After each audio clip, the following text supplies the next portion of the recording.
ನಮಸ್ಕಾರ ಸ್ನೇಹಿತರೆ, ಬುಧನಿಂದ ಈ 5 ರಾಶಿಗಳ ಮೇಲೆ ದುಡ್ಡಿನ ಮಹಾಮಳೆ, ಭಾರೀ ಲಾಭವಾಗಲಿದೆ. ಹೌದು, ಗ್ರಹಗಳ ರಾಜಕುಮಾರ ಎಂದು ಕರೆಯಲ್ಪಡುವ ಬುಧ ಗ್ರಹವು ಇದೇ ಆಗಸ್ಟ್ 22ರಂದು ಆಶ್ಲೇಷ ನಕ್ಷತ್ರವನ್ನು ಪ್ರವೇಶ ಮಾಡಲಿದೆ. ಬುಧನ ಈ ನಕ್ಷತ್ರ ಬದಲಾವಣೆಯಿಂದಾಗಿ ಯಾವ ರಾಶಿಗೆ ಸೇರಿದ ಜನರಿಗೆ ಉತ್ತಮ ದಿನಗಳ ಆರಂಭವಾಗುವುದರೊಂದಿಗೆ ಧನ ಸಂಪತ್ತಿನಲ್ಲಿ ಸಾಕಷ್ಟು ಹೆಚ್ಚಳವಾಗಲಿದೆ ಎಂದು ತಿಳಿಯೋಣ. ಜ್ಯೋತಿಷ್ಯದ ಪ್ರಕಾರ ಬುಧ ಗ್ರಹವು ಮಾತು, ಹಣ, ಸುಖ, ಬುದ್ಧಿ ಮತ್ತು ವ್ಯಾಪಾರವನ್ನು ಕರುಣಿಸುವ ಗ್ರಹವಾಗಿದೆ. ಬೇರೆ ಗ್ರಹಗಳಂತೆ ಬುಧ ಗ್ರಹವು ಸಮಯಕ್ಕೆ ಸರಿಯಾಗಿ ತನ್ನ ಚಲನೆಯನ್ನು ಬದಲಾಯಿಸುತ್ತದೆ. ಜ್ಯೋತಿಷ್ಯದ ಪ್ರಕಾರ ಇದೇ 2025ರ ಆಗಸ್ಟ್ 22ರಂದು ಬುಧ ಗ್ರಹವು ಆಶ್ಲೇಷ ನಕ್ಷತ್ರವನ್ನು ಪ್ರವೇಶ ಮಾಡಲಿದೆ. ಬುಧ ಗ್ರಹದ ಈ ನಕ್ಷತ್ರ ಬದಲಾವಣೆಯಿಂದಾಗಿ ಕೆಲವು ರಾಶಿಗೆ ಸೇರಿದ ಜನರಿಗೆ ಅತ್ಯಂತ ಶುಭ ಮತ್ತು ಲಾಭದಾಯಕವಾದ ಅವಕಾಶಗಳು ದೊರಕಲಿದೆ. ಈ ಸಮಯದಲ್ಲಿ ಈ ರಾಶಿಗಳಿಗೆ ಸೇರಿದ ಜನರು ತಮ್ಮ ಕೆಲಸ ಮತ್ತು ವ್ಯಾಪಾರದಲ್ಲಿ ಅತ್ಯಂತ ಹೆಚ್ಚಿನ ಪ್ರಗತಿಯನ್ನು ಪಡೆಯುವರು. ಆ ಅದೃಷ್ಟಶಾಲಿ ರಾಶಿಗಳು ಯಾವುವೆಂದು ತಿಳಿದುಕೊಳ್ಳೋಣ. ಬನ್ನಿ ಸ್ನೇಹಿತರೆ, ಅದಕ್ಕೂ ಮುಂಚೆ ನೀವು ನಮ್ಮ ಚಾನಲ್ಗೆ ಸಬ್ಸ್ಕ್ರೈಬ್ ಮಾಡದೆ ನೋಡ್ತಾ ಇದ್ದರೆ ದಯವಿಟ್ಟು ನಮ್ಮ ಚಾನಲ್ಗೆ ಸಬ್ಸ್ಕ್ರೈಬ್ ಮಾಡಿಕೊಳ್ಳಿ ಸ್ನೇಹಿತರೆ. ಹಾಗೆ ವೈದಿಕ ಜ್ಯೋತಿಷ್ಯ ಮತ್ತು ಆಚಾರ ವಿಚಾರಗಳಲ್ಲಿ ನಂಬಿಕೆ ಇದ್ದರೆ ವಿಡಿಯೋಗಳನ್ನು ತಪ್ಪದೆ ಲೈಕ್ ಕೊಟ್ಟು ನಿಮ್ಮ ಆತ್ಮನಿಗೆ ಶೇರ್ ಮಾಡಿ. ಮೊದಲನೆಯದಾಗಿ ಕುಂಭರಾಶಿ. ಬುಧ ಗ್ರಹದ ಈ ನಕ್ಷತ್ರ ಬದಲಾವಣೆಯು ಕುಂಭರಾಶಿಗೆ ಸೇರಿದ ಜನರಿಗೆ ಸಾಕಷ್ಟು ಅನುಕೂಲಕರ ಮತ್ತು ಲಾಭದಾಯಕವಾಗಿರಲಿದೆ.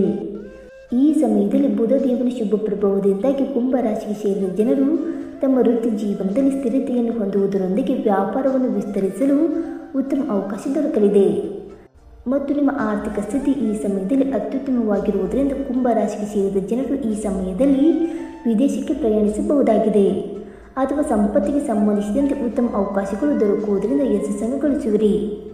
ಹಾಗೆ ಕುಟುಂಬ ಜೀವನಕ್ಕೆ ಸಂಬಂಧಿಸಿದಂತೆ ಈ ಅವಧಿಯಲ್ಲಿ ಸುಖ ಶಾಂತಿ ದೊರಕುವ ಸಂಭವ ಹೆಚ್ಚಾಗಿರುವುದು.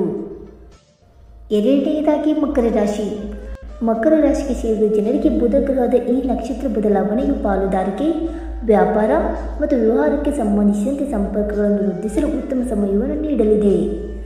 ಈ ಅವಧಿಯಲ್ಲಿ ಹಣಕ್ಕೆ ಸಂಬಂಧಿಸಿದಂತಹ ವಹಿವಾಟುಗಳಿಗೆ ಸಂಬಂಧಿಸಿದ ಕೆಲಸವನ್ನು ಮಾಡುವ ಜನರಿಗೆ ಯಶಸ್ಸು ದೊರಕುವ ಸಂಭವ ಬಹಳಷ್ಟು ಹೆಚ್ಚಾಗಿರುವುದು ಮತ್ತು ಮಕರ ರಾಶಿಗೆ ಸೇರಿದ ಜನರು ಬುಧ ಗ್ರಹದ ವಿಶೇಷ ಅನುಗ್ರಹದಿಂದಾಗಿ ಆರ್ಥಿಕ ಸ್ಥಿರತೆಯನ್ನು ಹೊಂದುವ ಯೋಗವು ಲಭಿಸಲಿದೆ. ಹಾಗೆ ಈ ಅವಧಿಯಲ್ಲಿ ನಿಮ್ಮ ಧನ ಸಂಪತ್ತನ್ನು ಹೆಚ್ಚಿಸಲು ನಿಮಗೆ ಅನೇಕ ಉತ್ತಮ ಮಾರ್ಗಗಳು ಗೋಚರಿಸುವುದು. ಮೂರನೆಯದಾಗಿ ಕನ್ಯಾ ರಾಶಿ. ಆಶ್ಲೇಷ ನಕ್ಷತ್ರವನ್ನು ಪ್ರವೇಶ ಮಾಡಲಿರುವ ಗ್ರಹಗಳ ರಾಜಕುಮಾರನಾದ ಬುಧನಿಂದಾಗಿ ಕನ್ಯಾ ರಾಶಿಗೆ ಸೇರಿದ ಜನರಿಗೆ ಈ ಸಮಯವು ವಿಶೇಷವಾಗಿ ಅದೃಷ್ಟಶಾಲಿಯಾಗಿರಲಿದೆ ಮತ್ತು ಈ ಅವಧಿಯಲ್ಲಿ ನೀವು ಆರ್ಥಿಕ ಪ್ರಗತಿಯನ್ನು ಸಾಕಷ್ಟು ಪಡೆಯುವ ಯೋಗವು ಕೂಡ ಲಭಿಸುವುದು. ಈ ಅವಧಿಯಲ್ಲಿ ಕನ್ಯಾ ರಾಶಿಗೆ ಸೇರಿದ ಜನರು ತಮ್ಮ ಕಳೆದು ಹೋದ ಹಣವನ್ನು ವಾಪಸ್ಸು ಪಡೆಯುವರು. ಹಾಗೆ ಈ ಅವಧಿಯಲ್ಲಿ ನಿಮಗೆ ಉನ್ನತ ಪದವಿ ದೊರಕುವುದರೊಂದಿಗೆ ಹೊಸ ಜವಾಬ್ದಾರಿಗಳನ್ನು ಪಡೆಯಲು ಉತ್ತಮ ಅವಕಾಶಗಳು ಕೂಡ ಲಭಿಸಲಿದೆ. ಇದರೊಂದಿಗೆ ನಿಮ್ಮ ಪ್ರೀತಿ ಮತ್ತು ಕುಟುಂಬ ಸಂಬಂಧಗಳಲ್ಲಿ ಸಾಕಷ್ಟು ಸುಧಾರಣೆಯನ್ನು ಹೊಂದುವುದರೊಂದಿಗೆ ಸಂತೋಷದ ಜೀವನವನ್ನು ನಡೆಸುವಿರಿ. ಇನ್ನು ನಾಲ್ಕನೆಯದಾಗಿ ಮೇಷರಾಶಿ. ಗ್ರಹಗಳ ರಾಜಕುಮಾರನಾದ ಬುಧನು ಆಶ್ಲೇಷ ನಕ್ಷತ್ರದಲ್ಲಿ ತನ್ನ ಚಲನೆಯನ್ನು ಆರಂಭಿಸುವುದರಿಂದಾಗಿ ನಿಮ್ಮ ವ್ಯಾಪಾರಕ್ಕೆ ಸಂಬಂಧಿಸಿದಂತೆ ಹೆಚ್ಚಿನ ಲಾಭವನ್ನು ಪಡೆಯುವಿರಿ. ಜೊತೆಗೆ ನಿಮ್ಮ ಸಂಚಾರ ಕೌಶಲ್ಯದಲ್ಲಿ ಬಹಳಷ್ಟು ಸುಧಾರಣೆಯನ್ನು ಈ ಸಮಯದಲ್ಲಿ ಹೊಂದುವಿರಿ. ಹಾಗೆ ಮೇಷರಾಶಿಗೆ ಸೇರಿದ ಜನರ ಸಾಮಾಜಿಕ ಪ್ರತಿಷ್ಠೆಯಲ್ಲಿ ಸಾಕಷ್ಟು ವೃದ್ಧಿಯಾಗುವುದರೊಂದಿಗೆ ನೀವು ಅತ್ಯಂತ ಸಂತೋಷದಿಂದ ಈ ಸಮಯವನ್ನು ಕಳೆಯುವಿರಿ ಮತ್ತು ಸಂಪತ್ತಿಗೆ ಸಂಬಂಧಿಸಿದ ವಿಚಾರಗಳಲ್ಲಿ ಮೇಷರಾಶಿಗೆ ಸೇರಿದ ಜನರಿಗೆ ಯಶಸ್ಸು ದೊರಕುವ ಸಾಧ್ಯತೆ ಇದೆ.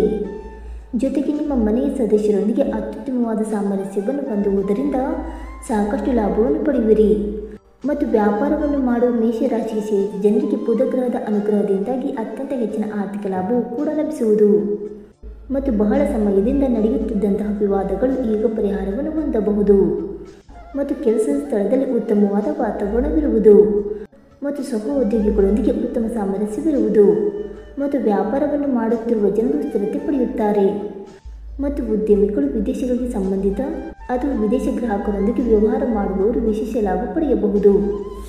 ಸ್ನೇಹಿತರೆ, ಈ ಮಾಹಿತಿ ನಿಮಗೆ ಇಷ್ಟವಾಗಿದ್ದರೆ ವಿಡಿಯೋಗೊಂದು ಲೈಕ್ ಮಾಡಿ, ಶೇರ್ ಮಾಡಿ.